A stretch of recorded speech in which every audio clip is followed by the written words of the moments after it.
अस्सलाम वालेकुम वरहमतुल्लाहि वबरकातुहू। दोस्तों आज की इस वीडियो में हम लोग डिस्कस करेंगे, जैसा कि आपको पता है कि लॉन्ग क्वेश्चन जो आपका 5 नंबर वाले क्वेश्चन होता है उसमें 5 क्वेश्चन आपको दे दिया जाता है और किसी 3 का आपको जवाब देना होता है।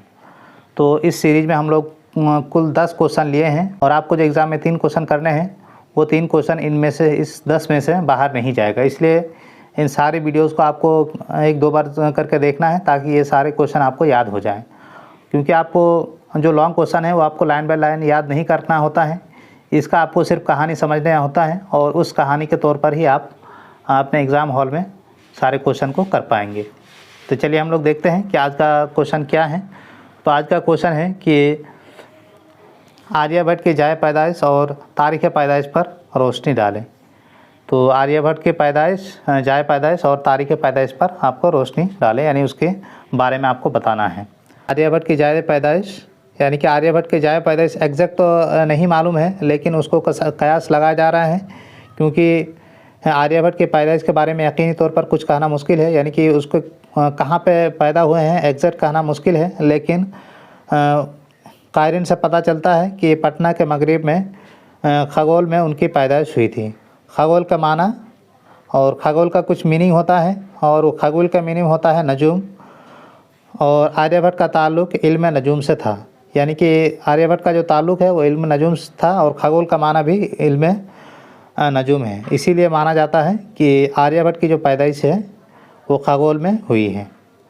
इसलिए कायरीन कयास यही लगा रहे हैं कि खगोल में ही आर्यभट्ट की पैदाइश हुई है और इसका तारीख़ है 476 और 564 में 88 साल की उम्र में उसकी वफ़ात हो गई है। तारीख़ के लिहाज से आर्यभट्ट गुप्ता दौर में था और वह गुप्ता हुक्मरान के मासिर था। अब अगर हम लोग नेक्स्ट क्वेश्चन की बात करें तो नेक्स्ट क्वेश्चन है हमारा कि ज़मीन के दर्जा हरारत में कार्बन डाइऑक्साइड और मीथेन गैसों की वजह से कितना इजाफा हुआ। ये बहुत ही इम्पोर्टेंट क्वेश्चन है और ये क्वेश्चन आपको ज़रूर पूछा जा सकता है, क्योंकि जो हमने 10 क्वेश्चन लिए हैं वो काफ़ी इम्पोर्टेंट क्वेश्चन है और इसी 10 क्वेश्चन में से आपका क्वेश्चन आने वाले हैं। तो अगर हम लोग बात करें कि ज़मीन के दर्जा हरारत में कार्बन डाइऑक्साइड और मीथेन गैस की वजह से कितना इजाफा हुआ। कार्बन डाइऑक्साइड पहले के मुकाबले में 31% और मीथेन गैस 149% ज़्यादा पैदा होने लगे हैं, यानी कि 31% यानी 31% कार्बन डाइऑक्साइड बढ़ गया है और हर साल बढ़ रहा है, और जो आपका मीथेन गैस है वो आपको 149% ज़्यादा पैदा हो रहे हैं हर साल। मीथेन गैस धान की खेतों में और गाय भैंस के गोबर से ज़्यादा निकलती है। हमारी ज़मीन पर आफ्ताब की जो साएँ आती हैं वह उन्हें ज़्यादा जज्ब कर लेती हैं और इस वजह से ज़मीन का जो माहौल है वो गर्म होता है और दूसरे लफ्ज़ों में उसका दर्जा हरारत बढ़ता चला जाता है। साइंसदानों का ख्याल है कि हमारे ज़मीन का दर्जा हरारत पिछले 100 वर्षों में तकरीबन 0.75 डिग्री बढ़ गया है, यानी कि 0.25 डिग्री अब बढ़ गया है और 10-20 साल में 1 डिग्री तक बढ़ने की संभावना है। तो इसीलिए हमें क्या करना है, हमें उसके लिए ज़्यादा से ज़्यादा पेड़ लगाने हैं। जैसे कि पिछले क्वेश्चन में हमने बताया कि कार्बन डाइऑक्साइड क्या करता है, कार्बन डाइऑक्साइड ज़मीन के दर्जा हरारत को बढ़ाता है और जो ज़मीन है और जो का जंगलात है, दरख्त हैं, वो दरख्त क्या करते हैं, कार्बन डाइऑक्साइड उनका भोजन है और वो कार्बन डाइऑक्साइड को एब्जॉर्ब करते हैं, जिससे कार्बन डाइऑक्साइड कम होता है। और जिस हिसाब से हम लोग जंगल की कटाई करते हैं इस वजह से कार्बन डाइऑक्साइड बढ़ता चला जा रहा है। उसको लेने वाला चीज़ नहीं होता है, इस वजह से कार्बन डाइऑक्साइड बढ़ता जा रहा है और इसी की वजह से हम लोग ग्लोबल वार्मिंग फेस कर रहे हैं। तो आई होप कि आप लोग को क्वेश्चन समझ में आ गया होगा। अगर आप लोगों को क्वेश्चन समझ में आ गया होगा तो वीडियो को लाइक और चैनल को सब्सक्राइब जरूर से कीजिए ताकि इसी तरह की इंपॉर्टेंट वीडियो आप तक पहुँचती रहे। अस्सलाम वालेकुम रहमतुल्लाहि वबरकातुहू। अस्सलाम वालेकुम रहमतुल्लाहि वबरकातुहू। दोस्तों आज के इस वीडियो में हम लोग बिहार बोर्ड क्लास 10 उर्दू का जो आपका लॉन्ग क्वेश्चन पूछा जाता है, जो कि आपका 5 नंबर करके 3 क्वेश्चन पूछे जाते हैं, यानी टोटल आपके 15 नंबर का क्वेश्चन पूछा जाता है। तो इसमें हम लोग एक सीरीज चला रहे हैं जिसमें कुल 15 से 20 क्वेश्चन डिस्कस करेंगे और इसी 15 से 20 क्वेश्चन के अंदर आपका जो 5 नंबर वाले क्वेश्चन हैं वो आ जाएंगे। इससे बाहर एक भी क्वेश्चन आपको नहीं पूछा जाएगा क्योंकि ये गैस क्वेश्चन है और इसी गैस क्वेश्चन से आपका एग्ज़ाम में ज़रूर आएगा। तो चलिए हम लोग देखते हैं कि आज का क्वेश्चन क्या है। तो आज का क्वेश्चन है कि ग्लोबल वार्मिंग कैसा मसला है। तो ये क्वेश्चन वेरी इम्पॉर्टेंट है और ये क्वेश्चन इस बार ज़रूर आएगा। इसलिए ज़रूर आएगा कि आपको पता होगा कि इस साल अमेरिका में आग लगी और अमेरिका में जो आग लगी है उसका कारण बताया जा रहा है और उसका कारण ही है ग्लोबल वार्मिंग। ग्लोबल वार्मिंग की वजह से अमेरिका में आग लगी और उसमें आपका करीब 10,000 जो घर हैं जो कि दुनिया के सबसे अमीर तरीन लोग हैं उनके घर जलकर राख हो गया, उसको कोई बुझा नहीं सका। तो इसीलिए ग्लोबल वार्मिंग इस साल ज़रूर पूछा जाएगा, चाहे आपको 5 नंबर वाले क्वेश्चन में पूछा जाए या फिर आपका जो मजमून होता है आपका 10 नंबर का पूछा जाता है उसमें भी आपको पूछा जा सकता है। तो चलिए हम लोग देखते हैं कि उसका आपका आंसर कैसे लिखना है। तो सवाल है ग्लोबल वार्मिंग कैसा मसला है। तो उसका जवाब क्या हो जाएगा? ग्लोबल वार्मिंग पूरी दुनिया में गुज़श्ता 10 सालों से ग्लोबल वार्मिंग का तज़किरा बहुत ज़्यादा हो रहा है। आज ग्लोबल वार्मिंग एक संगीन आलमी मसला और चैलेंज बन गया है। दुनिया के सारे साइंसदान इस मसला पर बहुत फ़िक्रमंद है। अमेरिका, जर्मनी, अक़वाम मुत्तहिदा, यूएनओ, आप इस तरह से ब्रैकेट में यूएनओ ज़रूर लिखेंगे। अक़वाम मुत्तहिदा को इंग्लिश में यूएनओ कहता है, यूनाइटेड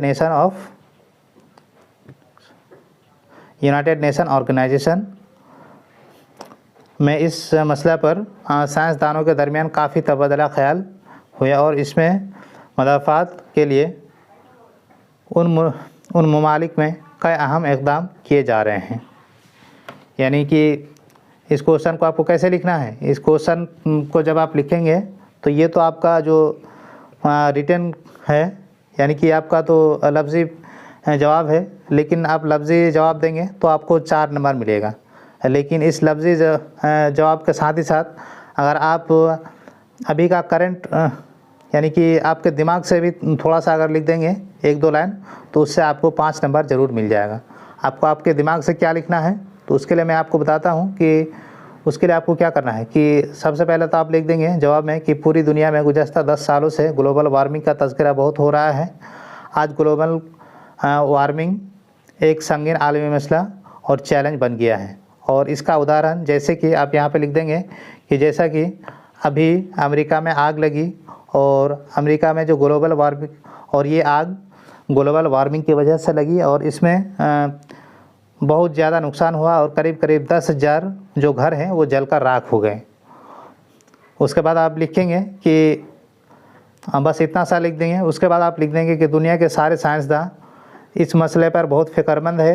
अमेरिका, जर्मनी, अक़वाम मुत्तहिदा, यूएनओ, अक़वाम मुत्तहिदा को यूएनओ कहा जाता है, यूनाइटेड नेशन ऑर्गेनाइजेशन में इस मसला पर साइंसदानों के दरमियान काफ़ी तबादला ख्याल हुए और इसमें मदाफ़ात के लिए उन ममालिक में कई अहम इक़दाम किए जा रहे हैं।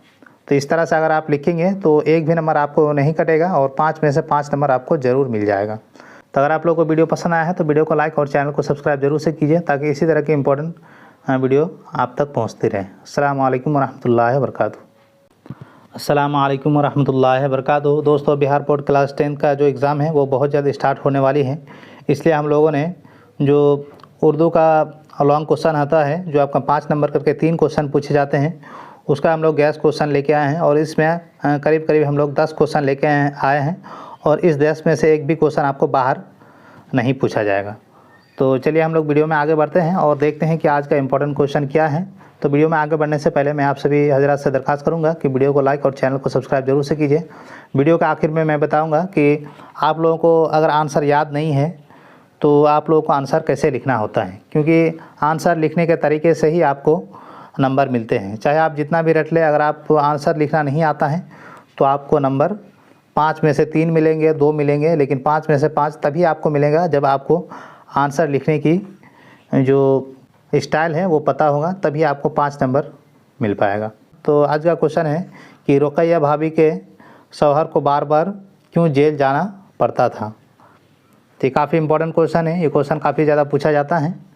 तो इसका जवाब हो जाएगा कि रुकैया भाभी के शौहर को बार बार इसलिए जेल जाना पड़ता था कि उन्हें सियासत से काफ़ी दिलचस्पी थी।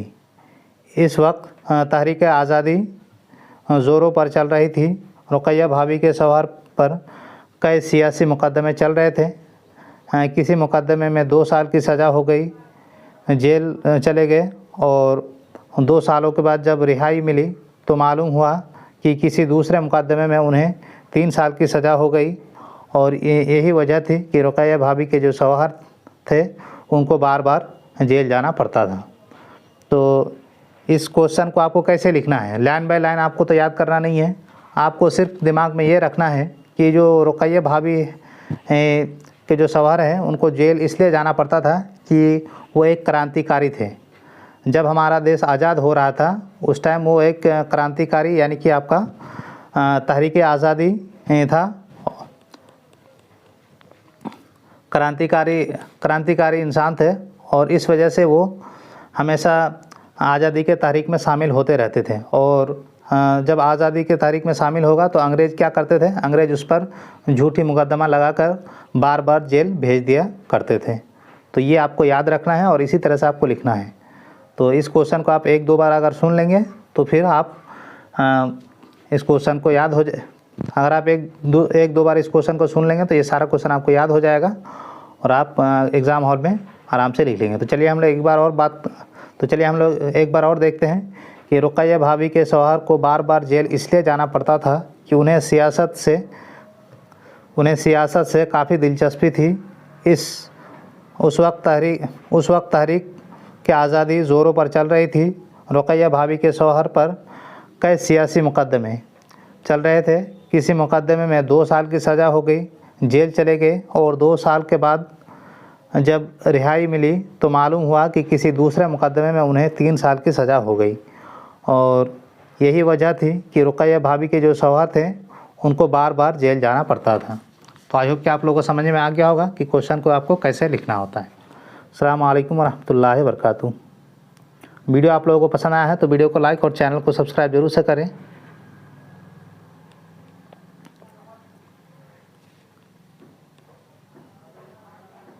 अगला सवाल है कि रुकैया भाभी किस लड़की की तालीम का खर्च खुद बर्दाश्त करती थी और क्यों? तो इसका जवाब हो जाएगा रुकैया भाभी का शमी नाम की लड़की की तालीम का खर्च वह खुद बर्दाश्त करती थी और इसके लिए शमी बहुत गरीब लड़की थी। यानी कि शमी एक बहुत गरीब लड़की थी और रुकैया भाभी उसकी तालीम का खर्च उठाती थी और उसे पढ़ने का जो ज़ौक़ बहुत ज़्यादा था, लेकिन गुर्बत की वजह से वालिदैन इसकी तालीम का जो खर्च है वो बर्दाश्त नहीं कर पा रहे थे। इसलिए रुकैया भाभी जो कॉलेज में लेक्चरर थी उन्हें शमी के तालीम का खर्च अपने ज़िम्मे ले लिया और इस तरह वह दूसरे हाजतमंदों की मदद भी किया करती थी।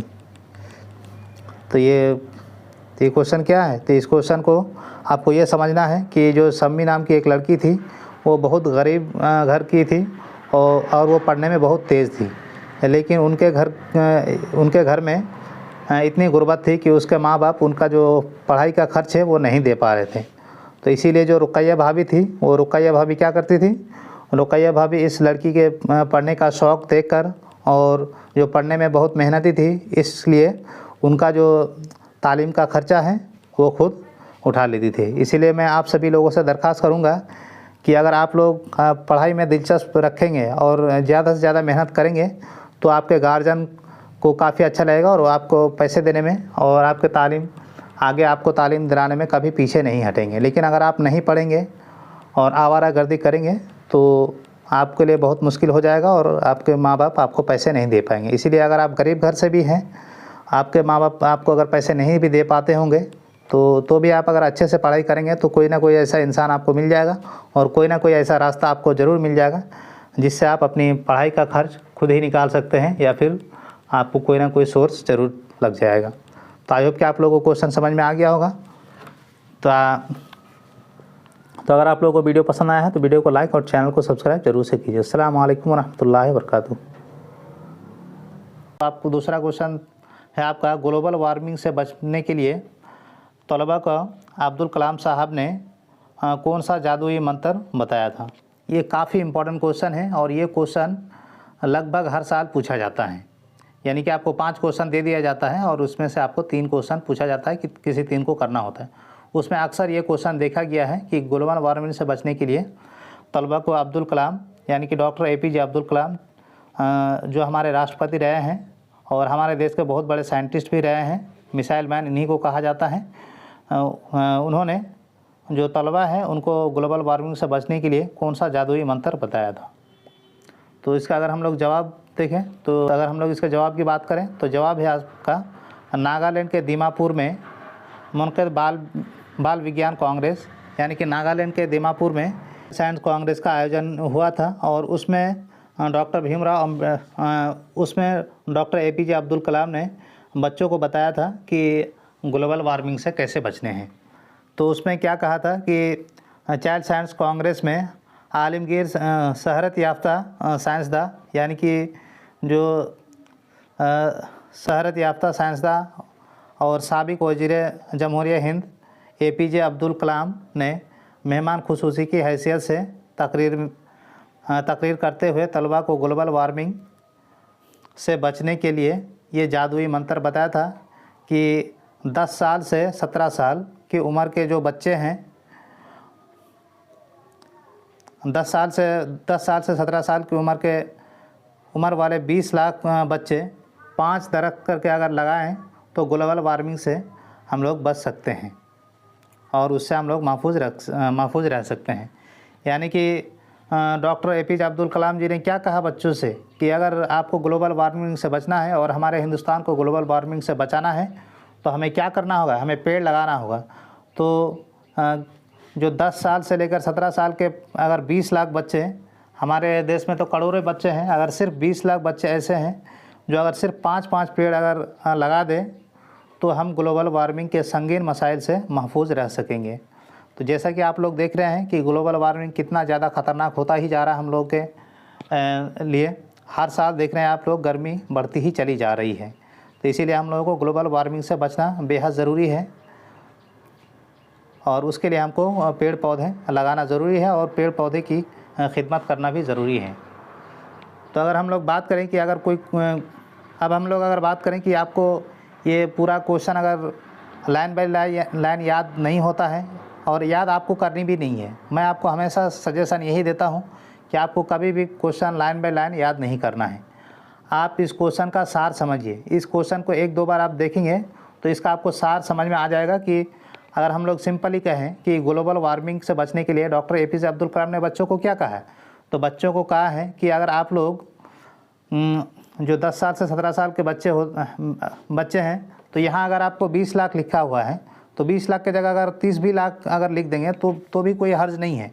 लेकिन इस क्वेश्चन का जो सार है कि बच्चों को पेड़ लगाना ज़रूरी है और पेड़ लगाने के लिए कहा गया है डॉक्टर APJ अब्दुल कलाम के द्वारा ग्लोबल वार्मिंग से बचने के लिए। तो भी आपको पूरे के पूरे 5 नंबर मिलेंगे, उसमें कोई दिक्कत की बात नहीं है। आपको पूरा लाइन बाय लाइन रटने की ज़रूरत नहीं है। तो आई होप कि आप लोगों को समझ में आ गया होगा कि लॉन्ग क्वेश्चन कैसे लिखते हैं।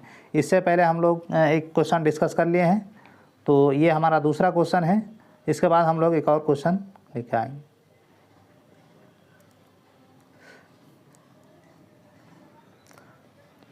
अगला इम्पॉर्टेंट क्वेश्चन की बात करें तो अगला इम्पॉर्टेंट क्वेश्चन है ग्रीन हाउस गैस में कौन कौन सी गैसें होती हैं। तो ग्रीन हाउस गैस आप लोग ज्योग्राफी में पढ़े होंगे। ज्योग्राफी में आप लोग को पढ़े होंगे कि ग्रीन हाउस गैस क्या होता है। तो ग्रीन हाउस गैस होता है जिसके ग्रीन हाउस गैस एक ऐसा गैस है, इस तरह की गैस का मिश्रण है जिसके वजह से हमारी जो धरती है, हमारी जो ज़मीन है, उसका टेम्परेचर बढ़ता है और इस टेम्परेचर बढ़ने की वजह से ही ग्लोबल वार्मिंग आती है। तो अगर हम लोग बात करें कि ग्रीन हाउस गैस में कौन कौन सी गैसें हैं, तो हमारी ज़मीन का दर्जा हरारत रफ्ता रफ्ता बढ़ता जा रहा है। तो जैसा कि मैंने कहा है कि ग्रीन हाउस गैस की वजह से हमारी धरती का जो दर्जा हरारत है यानी टेम्परेचर है वो धीरे धीरे बढ़ता ही जा रहा है, जिसकी वजह से ज़मीन पर ग्लोबल वार्मिंग का मसला पैदा होता जा रहा है और ग्लोबल वार्मिंग की वजह से ग्रीन हाउस में बढ़ती हुई गैस का मकदार है, जिसे साइंस की ज़ुबान में ग्रीन हाउस गैस के असरात कहते हैं। और इसको आप इंग्लिश में ही लिखेंगे क्योंकि ग्रीन हाउस गैस एक इंग्लिश वर्ड है, तो अगर आप इसको ब्रैकेट में इंग्लिश में लिखेंगे तो जो कॉपी चेक करने वाले टीचर होंगे उनको काफ़ी इम्प्रेसिव लगेगा और आपको इसमें नंबर काटने और आपका इसमें नंबर बिल्कुल भी नहीं कटेगा, क्योंकि आपको पता है कि आपकी कॉपी जितनी सुंदर दिखेगी उतनी ही आपको ज़्यादा मार्क्स मिलेंगे। तो अगर आप इस तरह से इंग्लिश में लिख देंगे effect of green house gases, effect of green house gases, उसके बाद इसको इस तरह से ब्रैकेट लगा देंगे। उसके बाद आप लिखेंगे कल कारखानों, मोटर गाड़ियों के इजाफे, जंगलों के बेतहाशा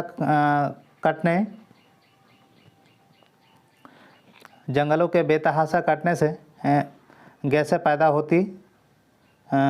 हो रही हैं।